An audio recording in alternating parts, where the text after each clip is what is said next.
Morning, everybody. I am Mike Andrew, and along with Carrie and Julie, I have the pleasure on Sunday mornings of hanging out in the 9th through 12th grade room. We call that the ACTS room, which is Active Christians Together Serving. And this group is really focused on the serving part. It's something that's part and parcel to what we are and who we are and what we do. It's just a great group. We have the pleasure of hanging out there and learning from these kids, as kind of Gene mentioned, as well. I want to start out today by thanking the congregation for all of its support of our youth, not just in the prayers and the kind words that you guys said as we were heading off for this trip, but obviously your financial support, your support of our fundraisers, etc. And for the families of these kids, thank you for trusting us with your kids out of state for a week. I know that probably wasn't an easy decision when you took a look at, me. But thank you. It was just a truly wonderful experience. This is a great group of young adults, and just to watch them come together and serve in Knoxville was just absolutely fantastic. We were incredibly blessed to share the experience with them. Every trip has a story and some drama that goes along with it. We had a little bit of it on the pre-trip this time. So the first thing we did when we had the kids vote on which trip they wanted to go on, because we had a couple of different options. And they said Knoxville, so we thought, okay, we need a nice big van to fill everybody in. And we reserved that van back in March of this year. Friday afternoon, almost evening, I went to go pick up the van. We were leaving again at 3 or 3:30 on Sunday morning. As I get there, the guy says, will you be transporting anybody under the age of 17? I said, well, yes, I will. Well, then you need to have a $2 million auto liability policy. And I said, well, that's interesting because the church doesn't have any cars. We don't have any. So anyway, bottom line, we tried, through the church office, through Church Mutual, through Lori Shantz, through Ron Peterson, through everybody to try to get this resolved. It became very clear by about 5:30 we didn't have a van. So we panicked. Okay, I panicked. My wife and Carrie stayed calm. We were surfing the web for anything within 300, 400 miles that might get us a vehicle to get us down to Knoxville. Fortunately, Lisa found a place in Skokie, so we were able to get going, but it was looking kind of dicey there for a while. So again, that was some of the drama to start off. But at any rate, I won't belabor that experience. Hope we don't have it again. But at any rate, you guys are here to hear about these kids and hear what they had to do. Carrie, I'll turn it over to you. Maybe you can talk a little bit about, just as a entry, we split into two work groups down in Knoxville. Carrie was with one, I was with the other one. So maybe give them a little kind of a taste for what we were doing and what you guys were doing on your service site. Good morning. My name is Carrie.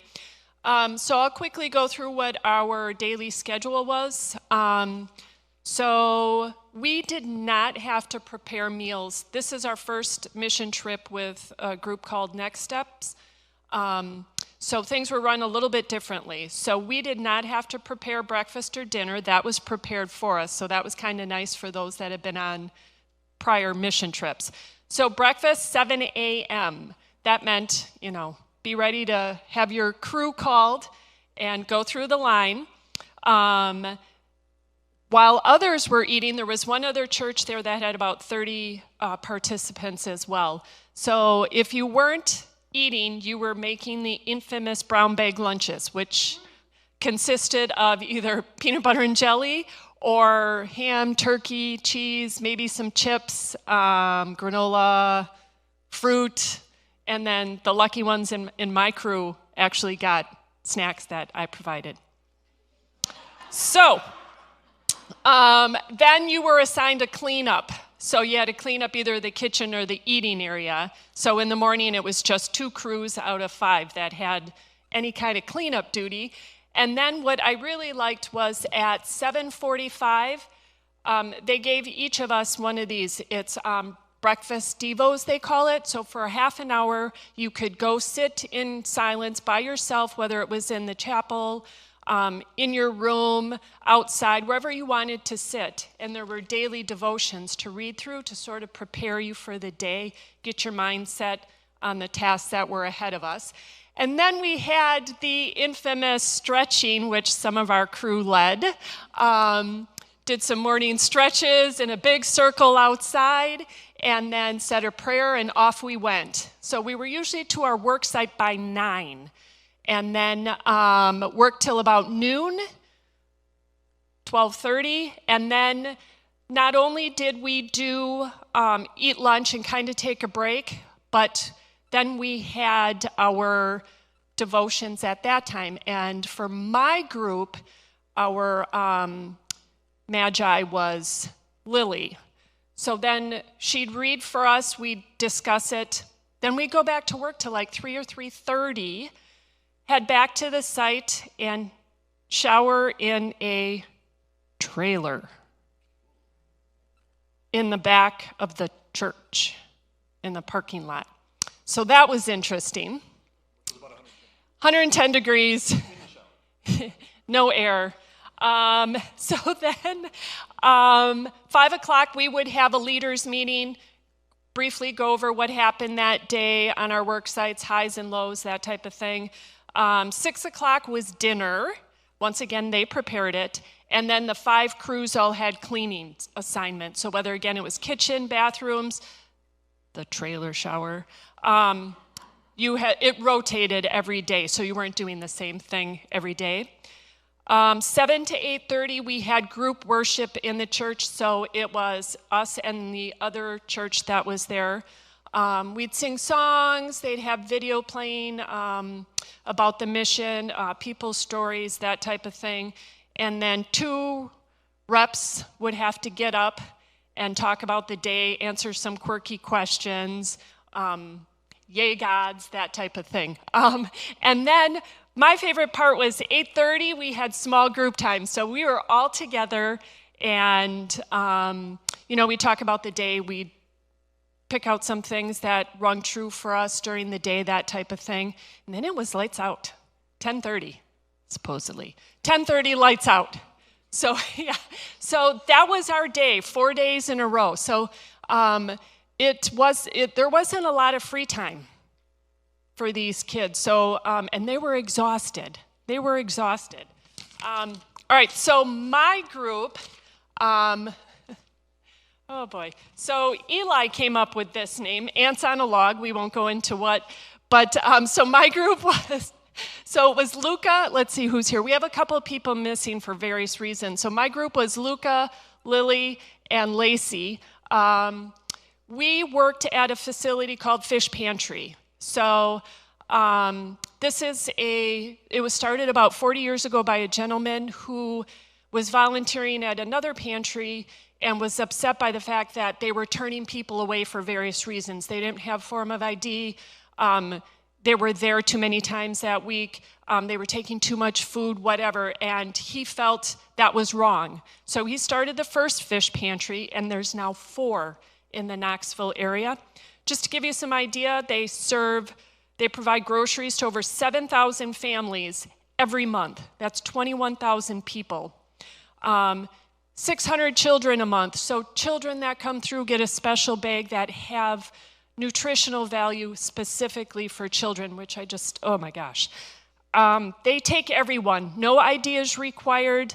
A third of, as you can imagine, to facilitate this, takes a lot of volunteers. A third of their volunteers prior stood in that line to get food.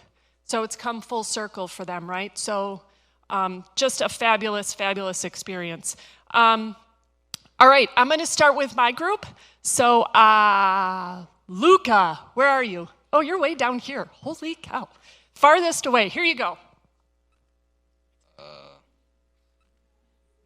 Just like seeing like how many people like volunteer every day. That was pretty cool. And like how many people they serve each day too. And like how much we're helping them. That was pretty cool to see.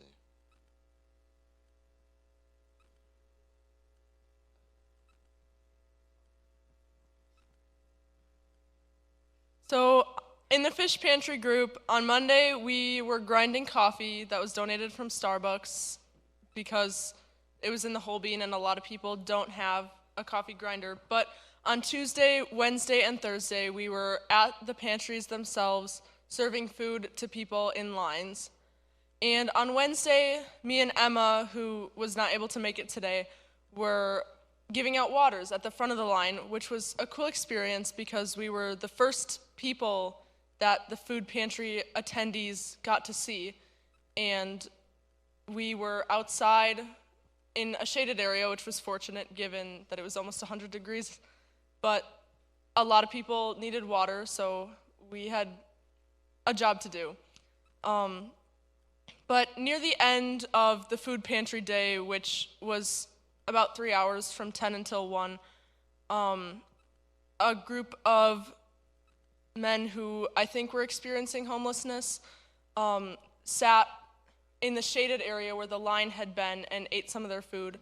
And while I was bringing waters to them, because we had plenty of extra and I wanted them to take as many as they needed, even some for the road, I got to talk to them a little bit. And even if the conversation was just mostly about the weather and wasn't incredibly eye-opening in any literal sense, I think I will remember it because it felt very personal in a it just felt personal, and I felt like even if it was kind of uncomfortable sitting outside in 96 degrees, I'm glad I got to talk to them, and I hope that their day was made a little bit better by that conversation. Hi, I'm Lacey. So what I learned most from this trip was that I see God most in the people around me, whether that be in the time I spend with my friends, going to water parks and having ice cream at the end of the day, or during serving, meeting new people. All along the way, I just find the most meaning in my interactions with other people. Particularly on our second day of serving, we were stationed at the very first table of the assembly line at the food pantry. So when people came in, we were the first faces they saw. We got to ask them how they're doing, ask them what's going on in their life. And I got to hear a lot of stories that I wouldn't normally hear at home. And it was really cool to see, especially, that there were some people who went through the line to get these groceries, not for themselves, but for other people who couldn't make it there. And I found the most meaning in a prayer experience that we had with just one another. On our last day of serving, we were told that we were going to go outside and pray. And Carrie and Mike pulled a fast one on us. And the seniors found out that we were going to be praying over our underclassmen peers, which was not told to us until we were actively doing it. I am not one who has ever led prayer, so this was definitely stepping out of my comfort zone.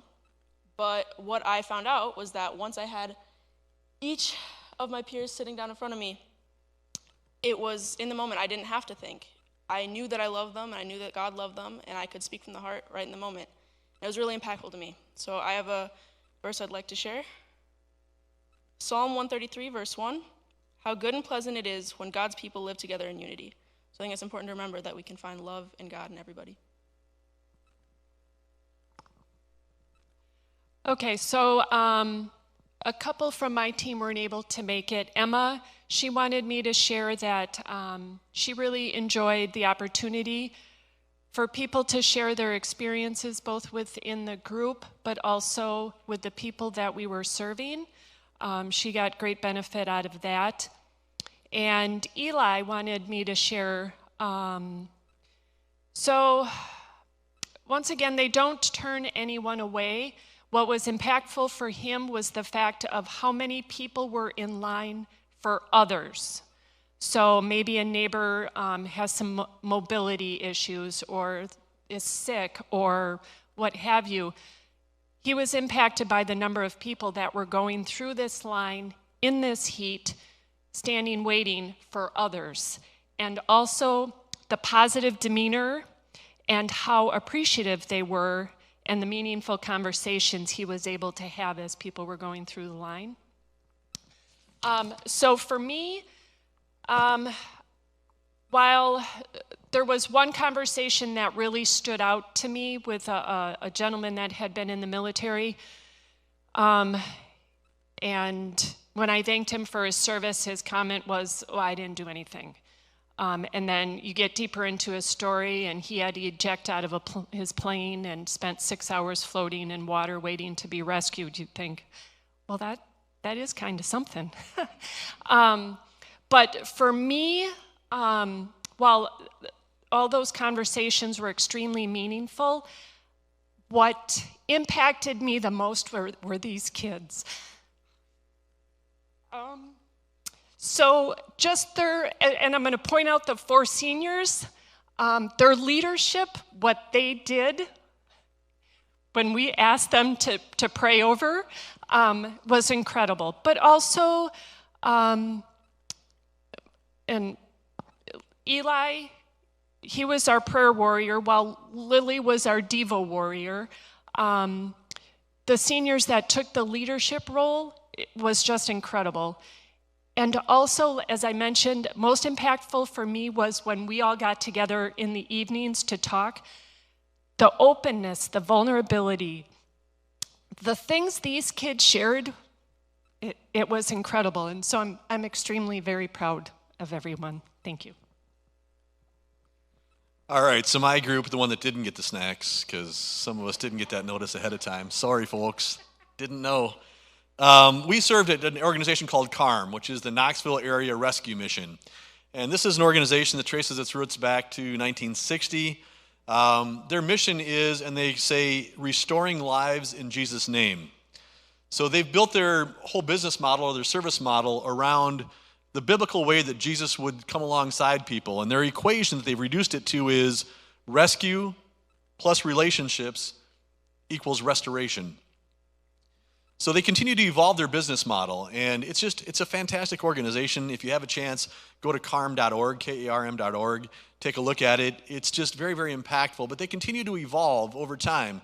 They started out as a place that had beds at night, then to meal programs, then to mental health and addiction counseling, and then to vocational training even, and even an aftercare program after people get out of experiencing homelessness and are ready to possibly get an apartment and a car and stuff like that. So it's a fascinating organization. You'll hear a little bit more about it from our group. But it was so impactful to us in so many ways. Natalie, why don't you start us off with your experience there? My name is Natalie. This is my 4th mission trip I've been on. While working with people experiencing homelessness was extremely touching, one particular individual stood out to us. Our host and leader from the CARM facility was named David. David could be described as a normal individual from first glance, but getting to know him was actually a moving conversation for me. David experienced drug and alcohol abuse for 30 years, and while he was in rehab for 5 days, he was then referred to the CARM facility. He only had a pair of pants to be brought with him, and even considered, to use his words, picking up a charge, meaning being arrested so he would at least have a place to stay. After spending much time at the CARM facility, he is now in the aftercare program and is part-time on staff. The really fascinating part about David is he had the motivation and willingness to get away from his old habits, even though he had exhausted his family and friends and had zero communication with them. David is definitely a good example of how powerful the Lord is, and definitely someone I will never forget or his story.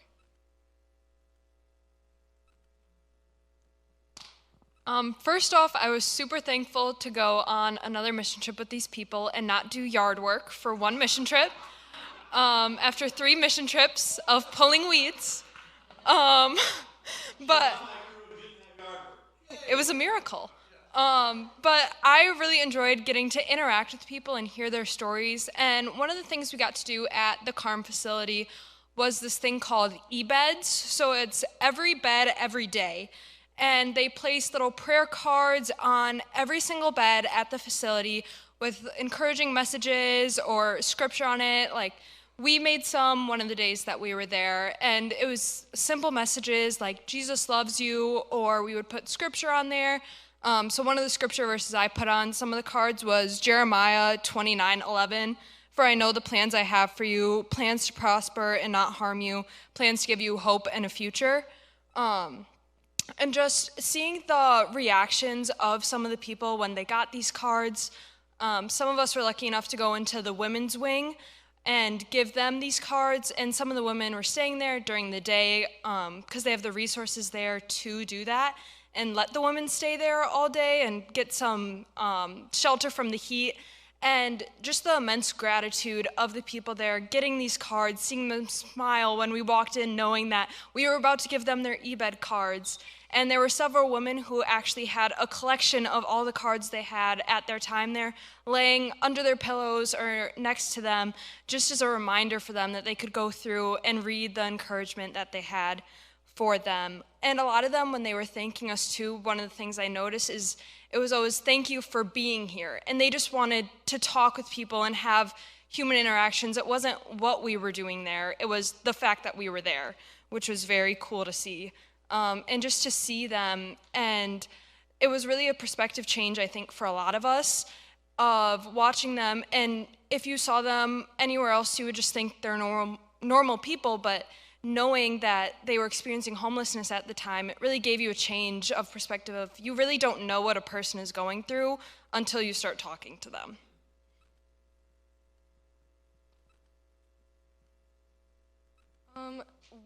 My group got to go to the CARM shelter, and while we were there, we were able to give meals. We served a meal, and then earlier in the day, we gave them snacks. And some of us went up to the women's wing where the woman can stay there overnight.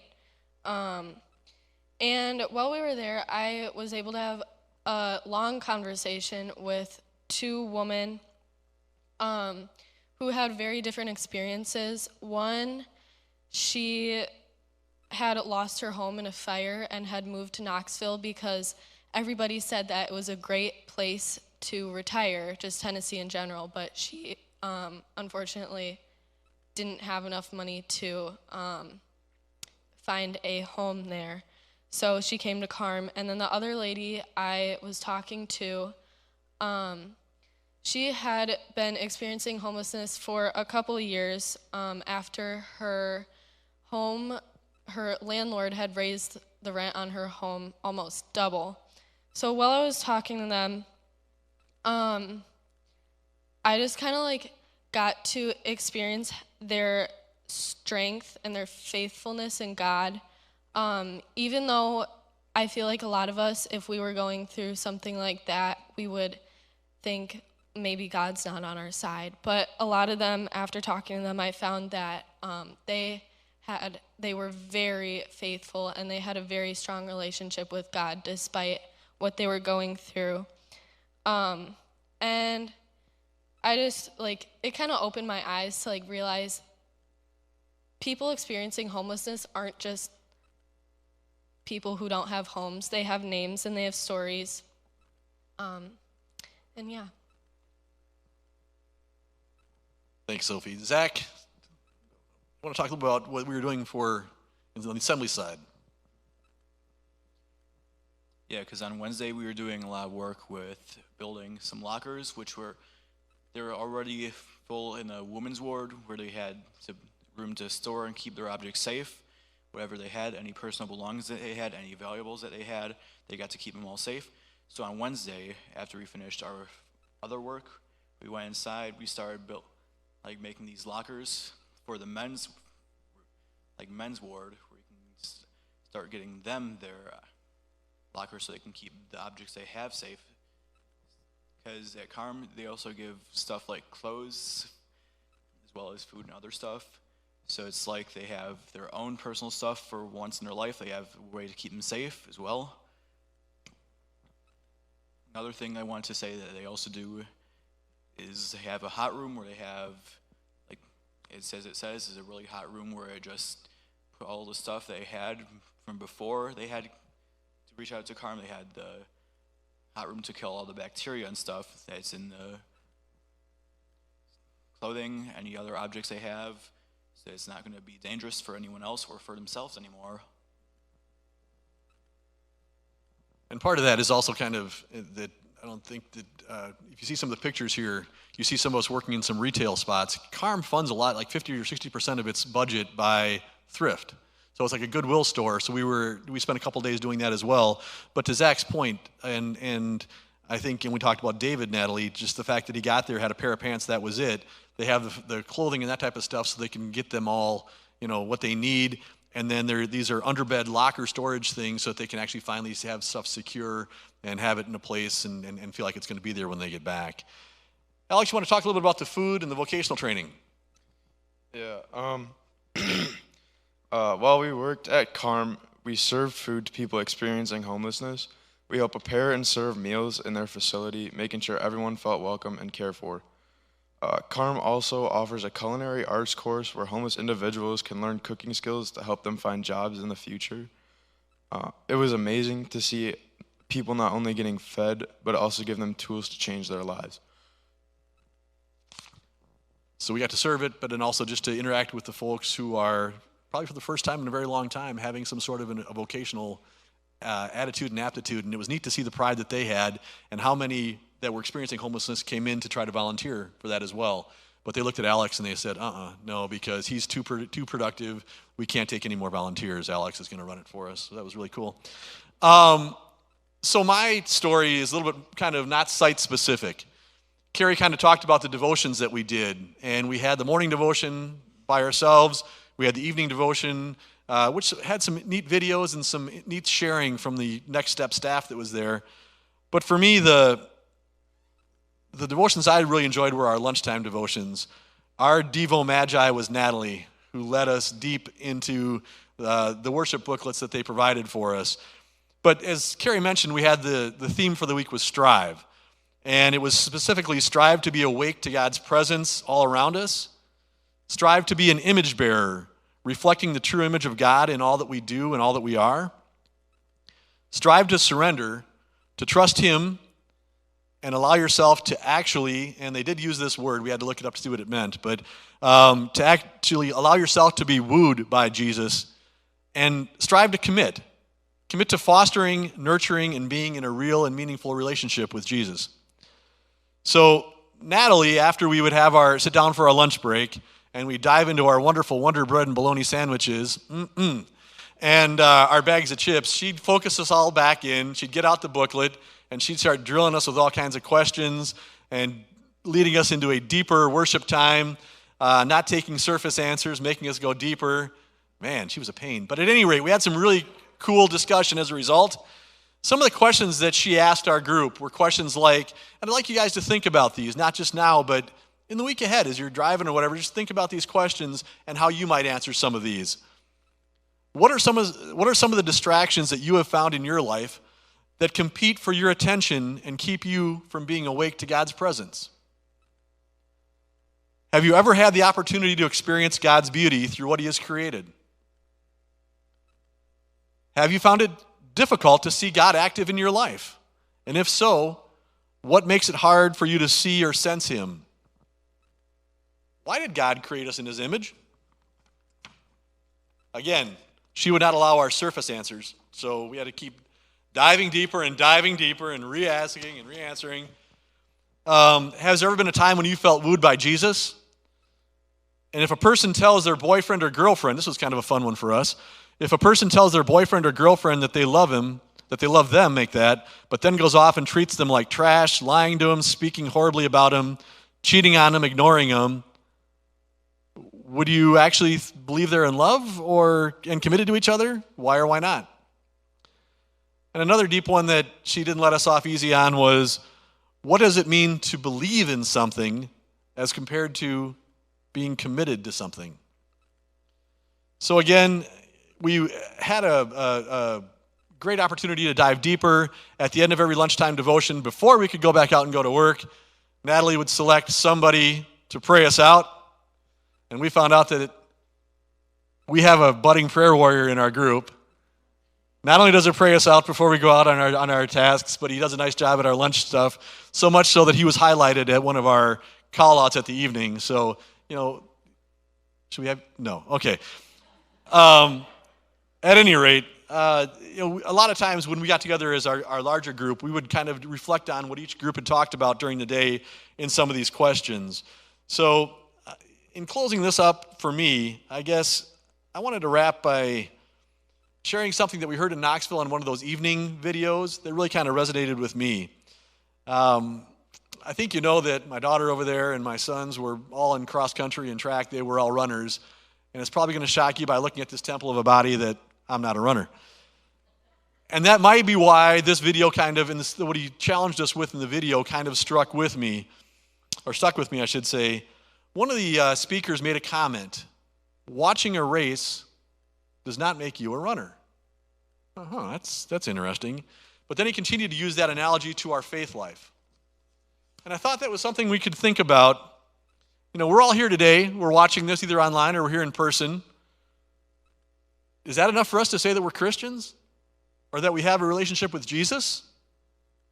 Or does he and should we want more?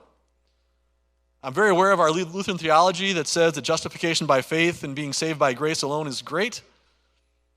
But Jesus wants a relationship with you and me, and he wants to be walking with us in all things, good and bad. And to torture another analogy from one of those questions that Natalie made us dive deeper on, he probably doesn't want to be treated like that boyfriend or girlfriend and trashed and neglected and left on the side of the road. He'd much prefer to be loved and cherished just like he loves and cherishes us. And as it says in Mark 12, verse 30, love the Lord your God with all your heart, with all your soul, with all your mind, and with all your strength. I'll close with one of the challenges from one of those devos, and I'm just going to quote it. It's something that we have heard probably many times before or been challenged with in the past, but it was something that I definitely needed to do to hear when I was in Knoxville. So it says, we challenge you to strive to commit your life to Christ by loving him in your words and actions with all of your heart, soul, mind, and strength, and loving your neighbor as yourself. Not just in Knoxville, but wherever we find ourselves. So we'll continue to challenge each other. Those who want on the trip with that, and I'd also encourage you to challenge each other with that as well. Again, I really appreciate all your support of the youth, the thanks and the words of encouragement, and just all the things that you've done to help us with this group. So again, thank you very, very much. We appreciate it.